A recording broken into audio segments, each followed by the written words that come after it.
But then the one thing that stood out to me is that the common yellowthroat is like Bigfoot. It's like Sasquatch. You just can't find it. Yeah. Well, not today. Unfortunately, there's a lot of other pictures and recordings of it out there. Hey, Steve. Hey, Greg, how's it going this morning? Good, looking good. Welcome to a special edition of BirdBrag, everybody. Before we even start, I think we need to set the scene. What's a little different about what's going on with you today? So as you may or may not have noticed from just looking at me, if you're on the YouTube or just the audio in the background, is we are actually in the field this morning. And we didn't actually get a chance to test this out, but we're going to try to identify some birds by their song today for our listeners. I mean, your audio is great. We can hear a lot of the birds going on. It's going to be fun to kind of dig into that. But as always, even though it's 7:51 a.m. on the West Coast here, you got anything to drink out there? That seems like a silly question at this point, doesn't it? So I brought my trusty field flask today, and I'm not even sure what's in it, honestly, but I'm sure it's something good. So some sort of whiskey or bourbon is my guess? That's my guess, yeah. Being that it's been chilly out, that's usually what I have in there when it's chilly. Nice. Well, how about you? Well, and I'm not going to let you drink alone. So one of my favorite things in the world is mimosas, Steve. Oh. So I'm gonna pop myself an early mimosa, and it is a work day. So I'm gonna be reasonable on this. I'm only gonna drink half the bottle. I'll drink the whole bottle. I know that. All right, hold on one second. Let me see if I can do this. Yeah, well, fortunately, I'm not working today. Yes. Ooh, that sounded good. Kind of gave me some ear damage, though.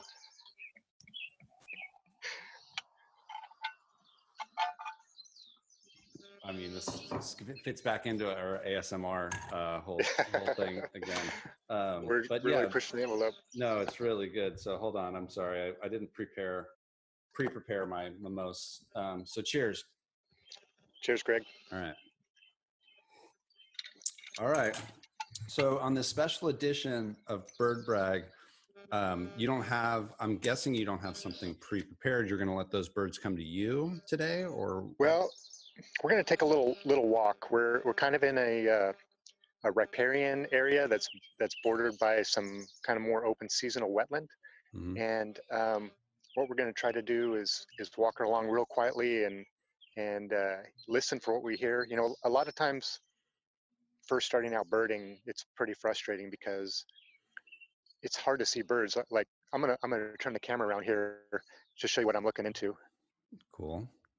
Yeah. So as you can imagine, unless a bird's 10 feet from you, you're not going to be able to see it, let alone identify it. But fortunately, especially this time of year, during the breeding season, they're on their territories and they're singing, trying to attract mates and defend their territories. So we get a lot of bird calls, and I'm not an expert by any means, but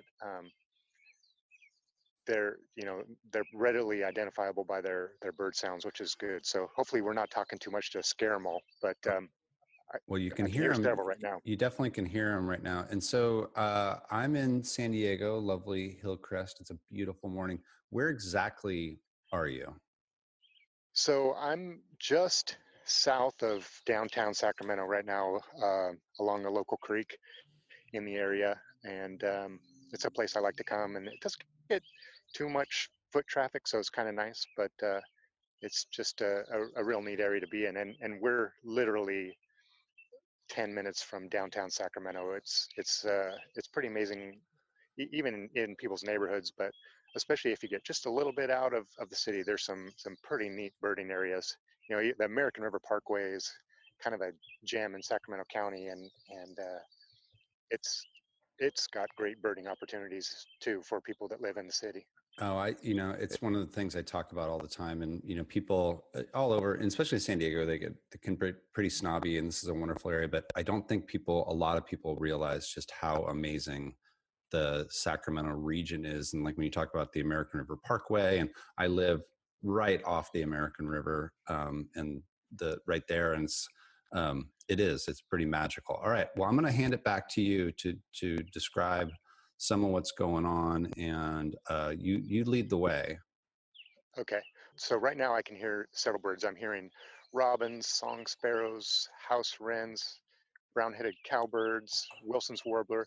I think, well, the one that you can probably hear the best right now, there's a house wren singing over here. I'm going to try to get over there and see if we can't get a good look at that. It's kind of got a real bubbly song. You probably hear the loud, kind of clear whistling. Yes. Yeah, So that's exactly. an American robin, and it's really common in neighborhoods. You'll hear it a lot in the neighborhoods. I'm hoping that we'll also hear another bird today that sounds a lot like it, which is the black-headed grosbeak, and that'd be pretty cool. So I'm going to try to get that. Actually, right here, there's a spotted towhee that's giving kind of a call periodically. It's kind of a, I don't know what that sounds like on the mic, but I'm going to try to point it at him. Okay.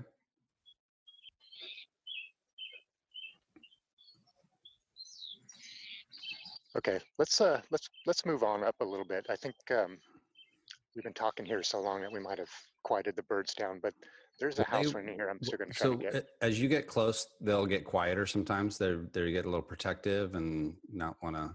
That's For sure, yeah. Especially movement and being a little bit noisy doesn't help. But a lot of times, if you hear a bird and kind of get close to where they were, then they'll start singing back up pretty quick. So um, I mean, it's pretty dynamic what we're picking up right now.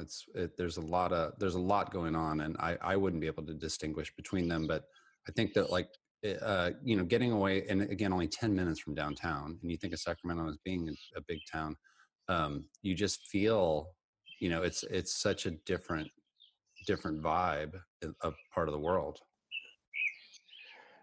yeah, for sure. You feel like you're miles from nowhere, even though we're in the middle of somewhere, literally.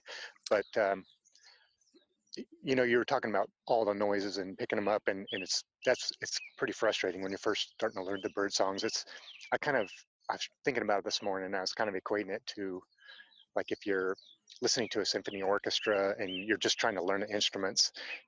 At first it's just a musical piece, and you don't really know what's making up each component, but then the more you listen to it, the more you can pick out, the French horn or the cello, or whatever you're listening for, and what's being featured.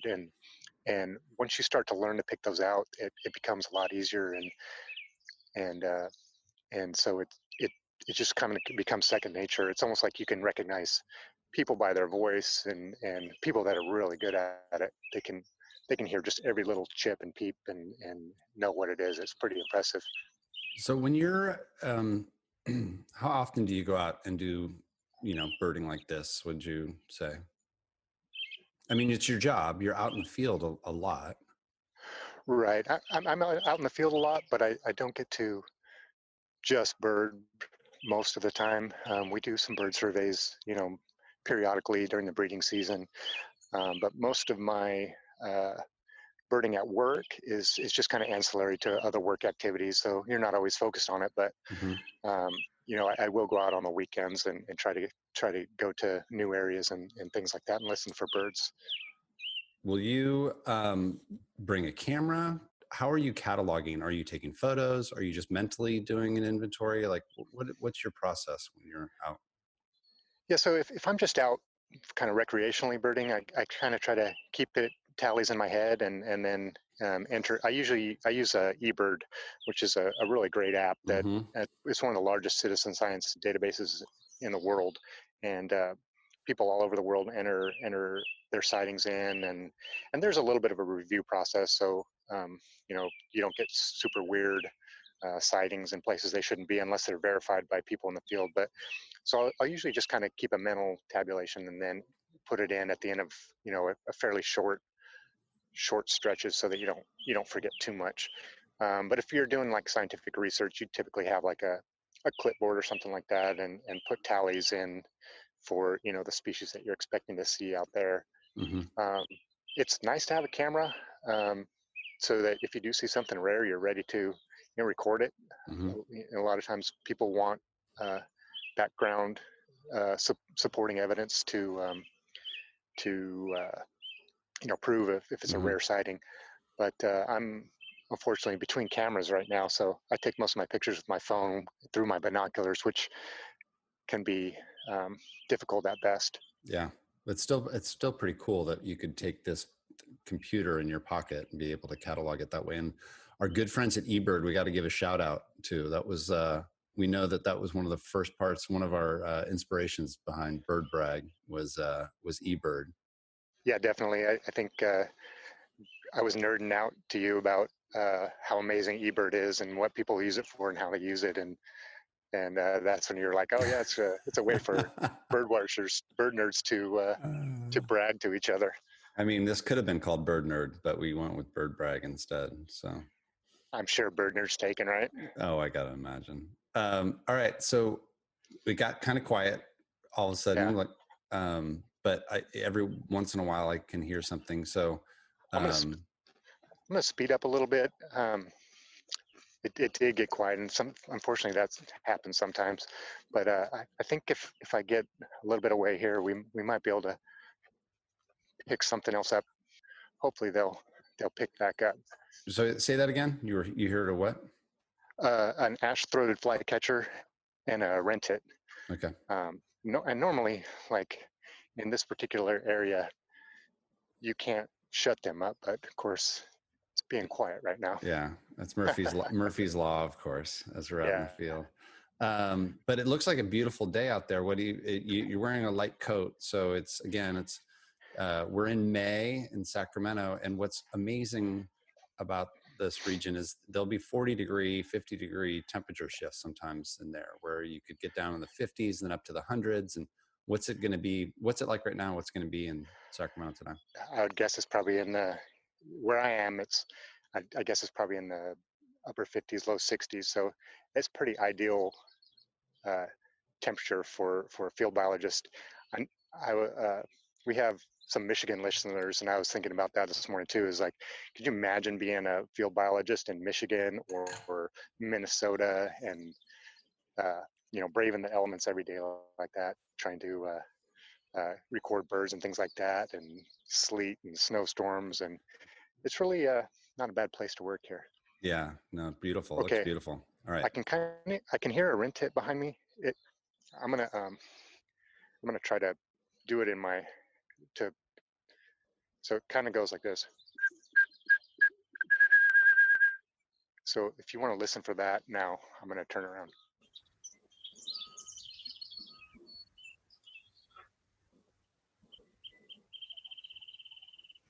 I heard that clearly. That was really cool. For reals? Yeah. I thought it was too far away. I can't believe that. This This is my first time using the mic in the field. Yeah. And and again, paint the picture for the audience. You're connected your shotgun mic to your phone somehow, and you're actually walking around outside. That's right. Again, we have a house wren and a towhee over here. I'm going to try to get that house wren singing. It's a pretty nice song.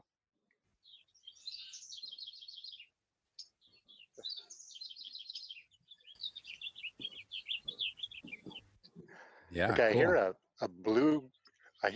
So you can hear that? Yeah, it's picking it up. Okay, I can't believe I'm not boosting the sound or anything. Okay, because I can barely hear it. So this mic is apparently better than me. Yeah, you're deaf, but that's okay. We love you. Well, plus I got this annoying person talking in my left ear right now. I don't know if I could do anything about that. Probably not. I mean, if you could read lips, you could just look at me, but. Okay, I hear a different kind of wren over here. It's kind of in the distance, but it's a Buick's wren, and very closely related to the house wren. They have a different song. It's typically shorter and not as musical. We're getting a little closer to it here, and oftentimes they'll have like a rising buzz in their song, and then followed by kind of a trill. A lot of times I only hear the trill at the end at first. The other thing that I normally hear two or three of along the stretch is the common yellowthroat, which I was hearing them all morning right before I called you, so I'm not sure why they're not talking anymore. I'm gonna get up. There's a little opening ahead. I'm gonna get up there and just stop there for a while and see what happens. Okay. What time did you get up this morning, Steve? Did you get ready for your adventure? I I have trouble sleeping much past 5 or 5:30 anymore, and I'm not sure exactly why. So I was up about 5:20 this morning, Can you but I believe how didn't leave the light it house until is it was at dark. 5:20 already? Like I was up about that time too, and I could not believe how pretty and light it was. Yeah, and you're even lighter there than we are here. Being further south. Okay, I hear an American goldfinch. It's kind of far away, but let me point it over there and see what happens.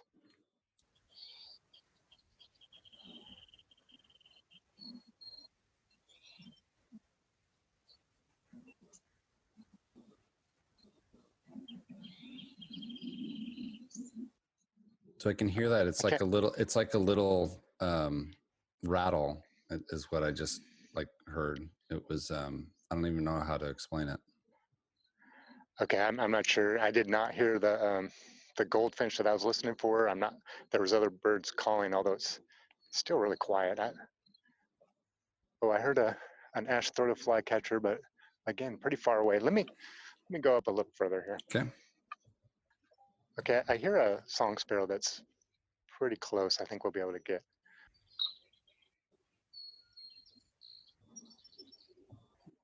So I don't know if you could pick that up, but it was a couple whistles, kind of like that.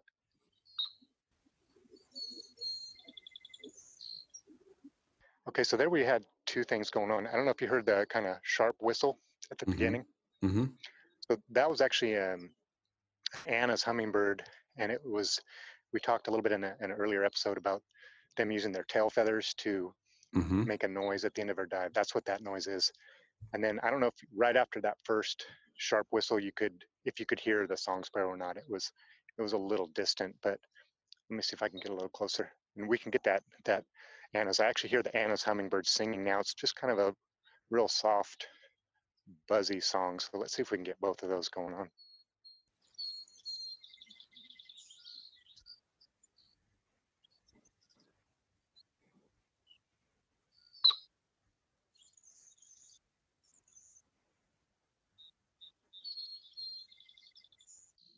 So it sounds like you're picking up the Anna's hummingbird pretty good, and I'm assuming you're picking up the song sparrows in the background. That was the two um, most vocal birds in that particular clip that I was listening to. I still think we can do better on the song sparrow though. They're out here in uh, huge concentrations. There's sometimes I'll I'll put down 20 or 25 in a quarter-mile walk on my eBird list. Hmm.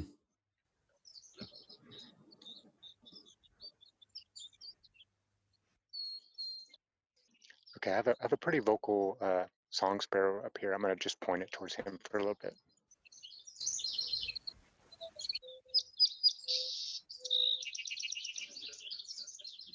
So that's a song sparrow. They vary their song a little bit, but it's all kind of that same kind of pattern. If you looked at the sonograms, they'd probably be pretty similar with the short separated whistles and then some kind of buzzy trilly stuff at the end. I'm going to try. I don't know if you can hear. There's a mourning dove kind of cooing in the background, and there's a kilder right now flying overhead. You might be able to hear.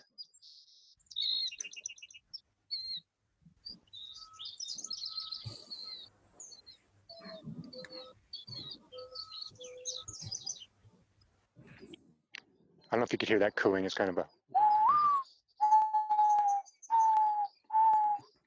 I love waking up to that. In both San Diego and Sacramento, I hear that in the mornings, and I just love it. Yeah, I just love those morning doves. Could you pick that up on the audio? Uh-huh. And then I don't know if you heard the kilder. It's kind of a real high. People say it sounds like their name. Another, like Phoebe sounds like the name killdeer, killdeer, killdeer. But I don't see how they get that out of it personally. And I'm all for the name being the same as the call, right? Mm-hmm. Yeah, I love it. It's great. Okay, I hear a warbling vireo up here. They sing pretty quietly. So that was a song sparrow. The warbling vireo, they don't breed here, but a lot of our migrants that are coming through right now, they're starting their courtship activities, and so you will get some of the migrants start singing right now. So like I've heard a couple migrants this morning, warbling vireo and Wilson's warbler, that don't breed here, but we still get to hear them sing, fortunately. Hey, do you hear this, Steve? It's the morning mimosa. Hear that call? Oh, it's really similar to the evening gin. Do you have techniques for telling those apart? No, yeah, I put them in my e-drink catalog, just the same way you use eBird. That actually brings up a good point. Is a lot of times you're talking about the morning mimosa versus the evening gin. A lot of times the habitat is pretty important to help you. You know, I mean, if you're down here in the valley, you know, I don't have to necessarily know all of the mountain bird songs and things like that. So by knowing where you are and even the habitat or just the region, you can narrow it down a lot before you even start. So if someone is interested in learning the songs, it's not a bad idea to learn, you know, start with 4 or 5 ones that are common birds and just learn those. And the more you start listening for them, the more you'll be able to pick out the other birds as well. So there was, I think if we get up here a little bit, we'll be able to hear a ash-throated flycatcher if it cooperates. Okay, I have a black-headed grosbeak singing here. I mentioned earlier it's a lot like a robin, but it's more musical. A lot of people, or some people I've heard say it's like a robin that had singing lessons. So let's listen. So it flew away a little ways, but I don't know if you caught it, but there was also a house wren being pretty vocal on there. I hear a Wilson's warbler in here. It might be hard to pick up. It's kind of a, we'll see if he keeps singing when we get up here in a little bit. I mean, what are a few of the birds that you really expected to see and hear this morning? We've gotten most of the birds, the ones I mentioned, but like I said, two of the kind of big misses that I thought would be really easy to get this morning for the audio so far would be the common yellowthroat and the ash-throated flycatcher. They're kind of ubiquitous in this area, and common yellowthroats are I'm a dozen here, except apparently when you're trying to get them on audio.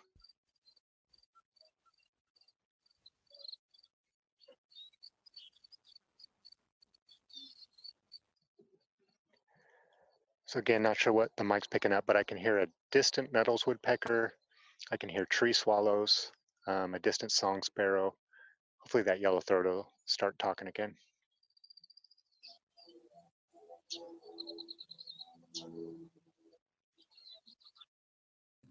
So there's a couple really far away yellowthroats, but if you can hear them, they kind of sound.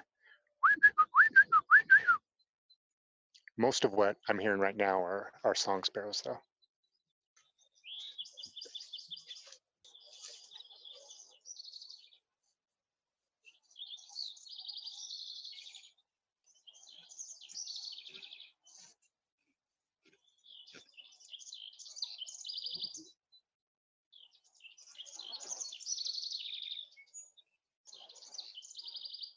So if you haven't learned that one by now, that's a house wren.